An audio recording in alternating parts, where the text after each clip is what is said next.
Hello friends, जय हिंद, वंदे मातरम। Welcome back to our YouTube channel. Friends, आज मैं बात करूंगा आपसे भारत और रसिया के बीच में जो अभी व्लादिमीर पुतिन की जो विजिट भारत में हुई है, उसके जो लास्ट स्टेटमेंट है उसमें जो निकल करके आया है, वास्तव में वो तो पूरी दुनिया के लिए है।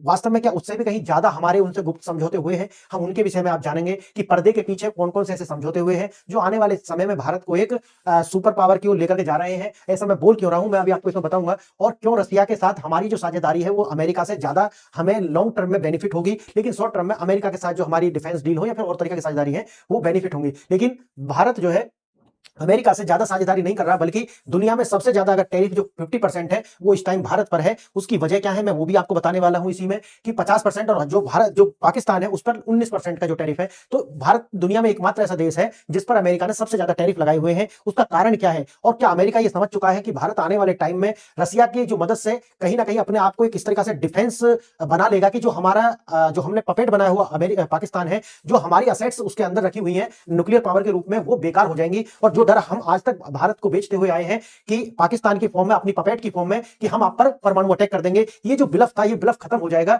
और भारत एक सुपर पावर की ओर तेजी से बढ़ने वाला देश बन जाएगा। तो अमेरिका को वास्तव में कि ये डर है, और ये डर है तो फिर अमेरिका क्या क्या कर सकता है और ऐसा क्यों कर रहा है, आइए हम जानते हैं एक बार। प्रमुख रक्षा सौदे, जो मैंने इस पर एक वीडियो पहले भी बनाई थी तो आपने उसमें भी देखा था कि क्या क्या प्रमुख सौदे हुए हैं। 6th पीढ़ी यानी कि 6th जनरेशन का फाइटर जेट इंजन SU-57E में इस्तेमाल होने वाले इंजन की पूरी तकनीक भारत को हस्तांतरित करने पर सहमति बन गई है। उन्नत वायु रक्षा प्रणाली, भारत मौजूदा S-400 की जितनी बची हुई खेप है उसको पहुंचाया जाएगा, प्लस और ज्यादा S-400 खरीदने के लिए। साथ ही साथ में भविष्य में S-500 को भी भारत में रूस दे के भारत को भी S-500 दे, इसके ऊपर भी बातचीत हुई है। दूसरी एक जो सबसे बड़ी पहल जो निकल कर नहीं आई थी वो ये है कि न्यूक्लियर अटैक सबमरीन SSN ये भारत को देने की बात हुई है। भारत अपने स्वदेशी SSN कार्यक्रम के लिए क्रू को प्रशिक्षित करने हेतु रूस से एक और अकुला विलास पनडुब्बी को लीज पर लेगा, इसकी भी बात हुई है। देखिए, और ऊर्जा और आर्थिक समझौते भी हुए हैं। परमाणु ऊर्जा का विस्तार, रूस कुडनकुलम में नई इकाइयों के परमाणु ईंधन को आपूर्ति करेगा और एक नए संयंत्र की योजना भी देगा। रूबल रुपए में व्यापार, यानी कि रसिया और जो इंडिया और रसिया के बीच में जो व्यापार होगा वो रुपए और रूबल में होगा, इस तरीका की भी बातचीत हुई है। दोनों देश अमेरिका के जो डॉलर है उसको दरकिनार करेंगे, रूबल रुपए में पे करेंगे, जो व्यापार $50 बिलियन तक बढ़ने का और संकेत करता है।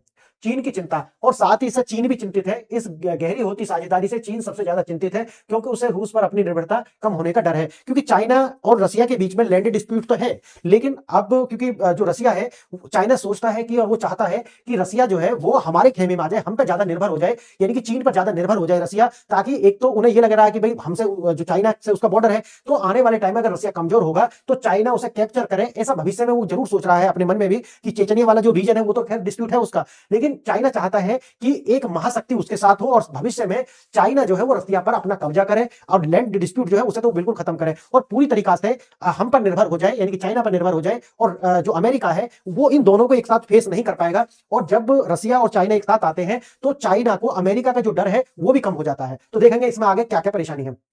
मोदी पुतिन शिखर सम्मेलन, जो दुनिया को बताया गया, जो वास्तव में हुआ, वो दोनों बिल्कुल अलग पिक्चर्स हैं। भारत रूस रणनीतिक साझेदारी में एक गुप्त छलांग और उसके पीछे की इतिहास क्या है। आधिकारिक बयान, एक स्टार्टर है, राजनीतिक बैठक है। सार्वजनिक रूप से जारी संयुक्त बयान में भविष्य की गहरी साझेदारी के संकेत थे, लेकिन असली सौदा पर्दे के पीछे हुआ। पर्दे के पीछे क्या हुआ, जो मैंने भी आपको परमाणु ऊर्जा, कुडनकुलम में 4 और नई यूनिट के लिए उनको ईंधन प्रोवाइड करने के लिए ये बात हुई है, और एक नई यूनिट जो है वो गुजरात में लगाने के लिए भी बात हुई है। ऊर्जा सुरक्षा, भारत को तेल की निर्बाध आपूर्ति बनाए रखने की प्रतिबद्धता भी जो है रसिया ने जताई है। आर्थिक सहयोग, डॉलर को दरकिनार कर रूबल रुपए में व्यापार को बढ़ाया है, और बढ़ाने का कहां तक है, $50 बिलियन तक हम बढ़ाने का इसको एक साथ हमने समझौता किया एक तरीका से। पंक्तियों के बीच पढ़ना, रीड बिटवीन द लाइन, क्या है संयुक्त बयान का एक बिंदु, भारत और रूस के बीच गहरी भू राजनीतिक संरेखा, यानी कि एक रेखा उजागर करता है। बांग्लादेश पर संयुक्त निर्णय, यानी कि जो पुतिन है उनकी जो विजिट है वो इसलिए भी भारत में हुई है क्योंकि हमें बांग्लादेश का जो इलाज है वो भी करना है। और उनकी जो बैठक है वो भारत, वैसे तो ये जो डील वगैरह है तो हम ठीक है दूर से भी हो जाती है, लेकिन जो सबसे बड़ी बात है वो है बांग्लादेश को लेकर के। तो बांग्लादेश का जो इलाज है उसको करना है।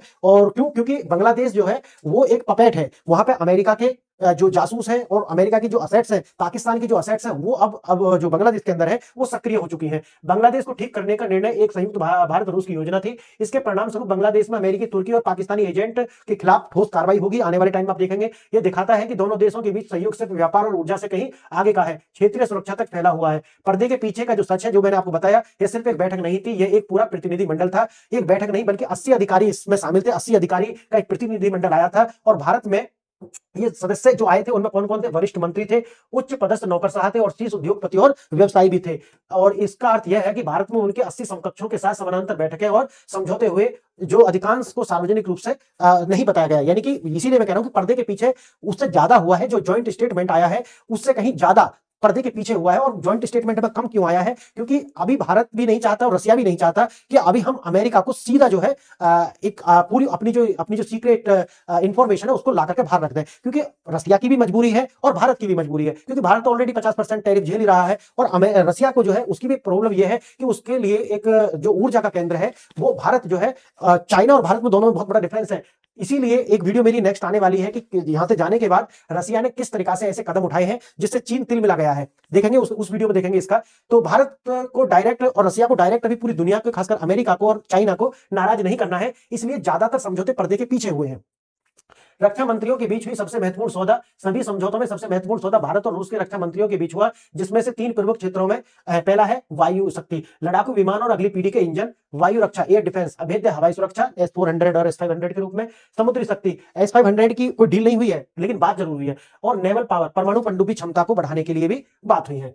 पहला वायु शक्ति, Su-57E के साथ भविष्य के आसमान पर कब्जा। Su-57 5वीं पीढ़ी का लड़ाकू विमान पर बातचीत अब निर्णायक रूप से आगे बढ़ चुकी है, जो भारतीय वायुसेना के लिए एक गेम चेंजर है। वर्षों की बातचीत के बाद Su-57E लड़ाकू विमान के सौदे पर महत्वपूर्ण प्रगति हुई है। यह सौदा सिर्फ विमान खरीदने के बारे में ही नहीं बल्कि इसके पीछे की तकनीकी हासिल करने के बारे में भी है, जो मैं ऑलरेडी आपको बताता रहा हूं कि जो रसिया है वो जब हमें डिफेंस देता है तो उनमें से बहुत सारी जो टेक्नोलॉजी ट्रांसफर है वो भी करता है, जबकि अमेरिका जो है वो टेक्नोलॉजी ट्रांसफर की तो बात खत्म करो, बल्कि उस जो डिफेंस का हमने हथियार खरीदे हैं उनको हम कहां यूज करेंगे ये भी हमें कहीं तक अमेरिका से अनुमति लेनी पड़ती है। समझ गए आप? तो इसलिए भारत जो है प्रेफरेंस हमेशा रसिया को देता है, जबकि उन्नति में देखा जाए तो अमेरिका के जो हथियार है वो ज्यादा बेहतर है। रूस विमान के दिल यानी उसके इंजन की पूरी तकनीकी हस्तांतरित करने पर भी सहमत हो गया है। असली सौदा 6th generation jet engine technology का पूर्ण हस्तांतरण। रूस ने IZE-LYE-117 ये इंजन है और इस इंजन की पूरी टेक्नोलॉजी, पूर्ण प्रौद्योगिकी हस्तांतरण जिसे बोलते हैं टोटल टेक्नोलॉजी ट्रांसफर को पेशकश की है, जिसमें सबसे महत्वपूर्ण सिंगल क्रिस्टल ब्लेड, देखो ये महत्वपूर्ण है एग्जाम के लिए, सिंगल क्रिस्टल ब्लेड जो है ये तकनीक भी शामिल है। और इंजन जो है वो ये है 6th जनरेशन इंजन का आधार है। उत्पादन हॉल हमारा हॉल कॉर्पोरेट उड़ीसा, जहां Su-30 MKI के हॉल 31 FP इंजन पहले से ही बन रहे हैं। टेक्नोलॉजी में शामिल है मैन्युफैक्चरिंग ड्राइडिंग्स और metrology specifications, single crystal blade casting, plasma coating और टेस्ट बेड प्रोटोकॉल, और सिंगल क्रिस्टल टरबाइन जो है इसकी जो पूरी टेक्नोलॉजी देने की बात जो है हुई है। लेकिन ये बाहर नहीं आते। ये क्यों यह महत्वपूर्ण है? सिंगल क्रिस्टल ब्लेड इसलिए महत्वपूर्ण है क्योंकि ये 1100 डिग्री तक का जो डिग्री सेल्सियस तक का जो टेम्परेचर है उसको सहन कर सकता है, और किसी भी जेट इंजन के प्रदर्शन की जो कुंजी है ये निर्णय तय करता है। एक रणनीतिक संदेश, F-35 जंग को भारत का स्पष्ट इनकार। यह ऐतिहासिक इंजन सौदा अमेरिका को एक सीधा संकेत है, जिसने F-35 खरीदने के लिए भारत पर दबाव डाला था। लेकिन भारत ने किसे चुना है? भारत ने चुना है Su-57E, और अमेरिका ने व्यापार सौदे के लिए भारत के सामने F-35 खरीदने के लिए शर्त रखी थी। भारत F-35 को एक जंग विमान मानता है जिसमें कई शर्तें और बैकडोर्स लगे हुए, जैसे मैंने आपको बताया कि भाई पाकिस्तान के खिलाफ इसे यूज नहीं कर सकते, आप किसके खिलाफ इसे यूज नहीं कर सकते, ऐसी बहुत सारी शर्त होती है। ये बैकडोर्स अमेरिका के युद्ध के समय विमान को दूर से अक्षम करने की क्षमता देता है, जैसे कि पाकिस्तान को दिए गए, और F-16 पर प्रतिबंध लगा दिया कि आप इसे कहां यूज नहीं कर सकते। रूस के साथ सौदा बिना किसी शर्त के सच्ची संप्रभुता की क्षमता देता है, यानी कि रसिया के साथ हमारा जो समझौता है वो टेक्नोलॉजी ट्रांसफर है, और ऐसा भी प्रतिबंध नहीं है कि आप इसे किसके खिलाफ यूज नहीं कर सकते।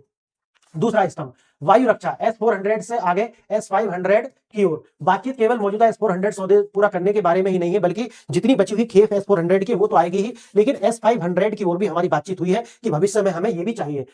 पिछली पीढ़ी S-400 अपडेट, मौजूदा सौदा 5 में से 3 सिस्टम डिलीवर हो चुके हैं, बाकी जो 2 हैं उनको भी 2026 तक डिलीवर करने पर बात हुई है। नई बातचीत, अतिरिक्त S-400 रेजिमेंट खरीदने के लिए मूल्यों पर बातचीत हो रही है। नेक्स्ट लेवल S-500 प्रोमेट्रे, भारत और रूस S-400 के साथ साथ दुनिया के सबसे उन्नत वायु रक्षा प्रणाली S-500 की आपूर्ति पर भी चर्चा कर रहा है। अब है तीसरा स्तंभ, समुद्री शक्ति, परमाणु पनडुब्बी का गुप्त समझौता। भारत 2018 के एक समझौते के तहत रूस से एक और अकुला श्रेणी की परमाणु हमला पनडुब्बी SSN पट्टे पर, यानी कि उसको लीज पर लेने की बात कर रहा है। इस पर भी बात चली है। यह कोई नया सौदा नहीं है, बल्कि 2018 का ही समझौता है। यह पनडुब्बी पहले लौटाई गई थी, INS चक्र जो थी वो उसको वापस किया गया था, लेकिन अब हम क्या ले रहे हैं? SSN। स्ट्रेटेजिक पर्पस क्या है? आधिकारिक भारत के स्वदेशी SSN कार्यक्रम के लिए क्रू को प्रशिक्षित करना। वास्तविक हिंद महासागर में एक शक्तिशाली हमलावर संपत्ति जो क्रूज मिसाइलों से लैस हो सकती है। भारत की परमाणु त्रय, एक घातक पनडुब्बी, यानी कि लैंड से, एयर से और लैंड, एयर और समुद्र तीनों से।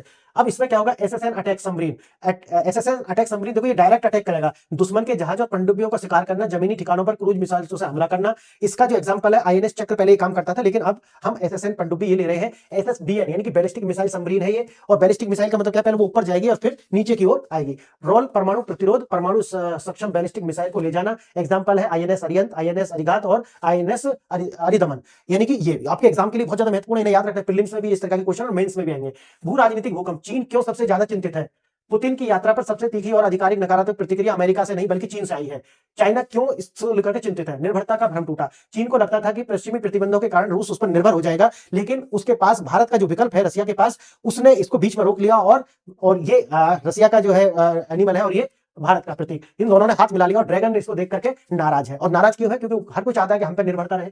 भारत रूस अक्ष का डर, रूस द्वारा भारत को अत्यधिक रक्षा तकनीकी देना चीन अपने खिलाफ मानता है, क्योंकि भारत को काउंटर करने के लिए हमारा एक पड़ोसी अगर सबसे शक्तिशाली हो जाएगा तो हमारी चिड़न तो होगी, लेकिन हमारी सिक्योरिटी को भी खतरा होगा, ऐसा चीन मानता है। आर्थिक प्रतिस्पर्धा, रूस अपनी अर्थव्यवस्था को मजबूत करने के लिए भारत के साथ समझौता कर रहा है, न केवल चीन के साथ। क्लियर है? और क्योंकि रसिया भी चाहता है कि उसकी जो ज्यादा से ज्यादा निर्भरता वो चीन के ऊपर ना हो, समझ गए? क्योंकि चीन एक हार्ड पावर है, एक कम्युनिस्ट कंट्री है, वन मैन आर्मी है, भारत एक डेमोक्रेसी है, और रसिया जो है वो भी एक तरीका से देखा जाए तो वो भी एक कम्युनिस्ट कंट्री है, लेकिन वो अभी चाइना को बीट नहीं कर सकता। तो कोई भी कंट्री किसी पर पूरी तरीके से निर्भर नहीं होना चाहता, इसीलिए वो चाइना और भारत दोनों को एक बैलेंस बना करके रखना चाहता है। क्लियर? नकलचियों पर नकेल, यानी कि जो रूस है वो टेक्नोलॉजी देना बंद कर चुका है चाइना को, क्योंकि चाइना क्या है, एक नकल कर लेता है। रूस अब चीन को उन्नत तकनीक इंजन नहीं बेच रहा है, क्योंकि चीन ने दशकों तक सोवियत तकनीक की नकल की और उसे चुराया। रूसी तकनीक, चीनी रिवर्स इंजीनियरिंग और अविश्वसनीय प्रदर्शन, यानी कि चीन से लिया और उसकी रिवर्स इंजीनियरिंग की और तुरंत उसको पूरी इंटरनेशनल मार्केट में बेचना शुरू कर दिया। चीन के अधिकांश रक्षा विमान सोवियत डिजाइनों की चोरी या फिर रिवर्स इंजीनियरिंग पर आधारित है। रूस द्वारा नए इंजन देने से इंकार करने के कारण चीन के स्वदेशी इंजन WS श्रृंखला के जितने भी इंजन है वो अविश्वसनीय है। इसका सीधा असर पाकिस्तान में पड़ता है, जिसके चीन लड़ाकू विमान अविश्वसनीय इंजनों के कारण प्रदर्शन समस्याओं का सामना कर रहे हैं। बड़ी तस्वीर ये तो आया था ना कि चाइना ने अपने विमान पाकिस्तान को बेच दिए और वो वहां पर खड़े जंग खा रहे हैं, और वो शायद इसके बांग्लादेश को भी बेचे थे। बड़ी तस्वीर, एक नए आत्मनिर्भर रणनीतिक अक्ष का उदय। यह शिखर सम्मेलन सिर्फ कुछ सौदों के बारे में नहीं था, यह एक ऐसे गहरे रणनीतिक गठबंधन को औपचारिक रूप देना था जो पश्चिमी दबाव से स्वतंत्र और चीन की महत्वाकांक्षाओं को प्रति संतुलित करने के रूप में काम करता है। 6th पीढ़ी के इंजन तकनीक S-500 और परमाणु पनडुब्बी सुरक्षा, ये तो है। अर्थव्यवस्था, डॉलर यानी कि $50 बिलियन तक की आपस में रूबल में व्यापार करना। ऊर्जा में 4 ऊर्जा जो कुड़नकुलम है और एक और लगाने की बात हुई है वो गुजरात के अंदर हुई है। और भू राजनीतिक क्षेत्र संतुलन के साथ साथ वैश्विक संतुलन को साधने की भी बात इसमें हुई है, और ये एक संदेश भी है। अगर हम निष्कर्ष की बात करें तो जो संदेश बिना बोले दिया गया है, इस शिखर सम्मेलन का असली संयुक्त बयान शब्दों से नहीं बल्कि एक्शन से देखा जा सकता है। यह बैठक भारत के एक पूर्ण स्वायत्त वैश्विक शक्ति के रूप में उदय को प्रतीकात्मक अर्थ देती है। क्यों ऐसा है? क्योंकि अमेरिका और वैश्विक वर्ल्ड हमें यह संकेत दे रहे थे कि आप ये मत कर देना, क्योंकि आप एक लिमिट से आगे मत चले जाना, लेकिन भारत ने सबको दरकिनार किया और भारत ने संकेत दिया है कि अब हम अपनी रणनीति, अपनी बैठक और अपनी जो रणनीति है वो अपने अनुसार तय करेंगे। हमको अमेरिका या यूरोप डिक्टेट नहीं कर सकता। और मैं आपको आने वाले टाइम में यह भी बताऊंगा कि चाइना को किस तरीका से रसिया ने जाकर के बैलेंस किया है और यहां से जाने के बाद कौन कौन से कदम उठाए हैं जिससे चीन और भी ज्यादा तिल मिला गया है। तो फ्रेंड्स, आज आपने देखा कि भारत और रसिया के बीच में जो समझौते हुए हैं, आने वाले समय में वो भारत को किस तरीका से एक महाशक्ति बना सकते हैं और एक तरीका से भारत को फुल प्रूफ अपना जो बाहर से जितने भी अटैक हम पे होंगे उनसे पूरी तरीका से बचाव में सक्षम बनाएगा। और साथ ही साथ हमारी जो अमेरिका जो हमारी रणनीति और हमारी जो पॉलिसीज को तय करता था, अब भारत को उनसे भी डरने की जरूरत नहीं है। और साथ ही साथ जो पाकिस्तान रूपी जो विलप था, न्यूक्लियर विलप जो था, उसको भी हम तोड़ने में सक्षम हुए हैं। और आने वाले समय में जब S-400 और S-500 हम यहाँ पे आ जाएंगे, पूरी खेप आ जाएंगी, तो ये डर बिल्कुल समाप्त हो जाएगा। और अमेरिका जो ये डर हमें दिखा करके बेचता था पाकिस्तान के रूप में, वो भी समाप्त हो जाएगा। इससे हमारा देश बहुत ज्यादा मजबूत होगा। और जब हम हार्ड पावर की बात करते हैं तो हम महाशक्ति तभी बनेंगे जब हम डर दिखाएंगे, और डर तब दिखाएंगे जब हम शक्तिशाली होंगे। फ्रेंड्स, आज आपने ये वीडियो यहाँ तक देखी, इसके लिए बहुत बहुत धन्यवाद। नमस्कार।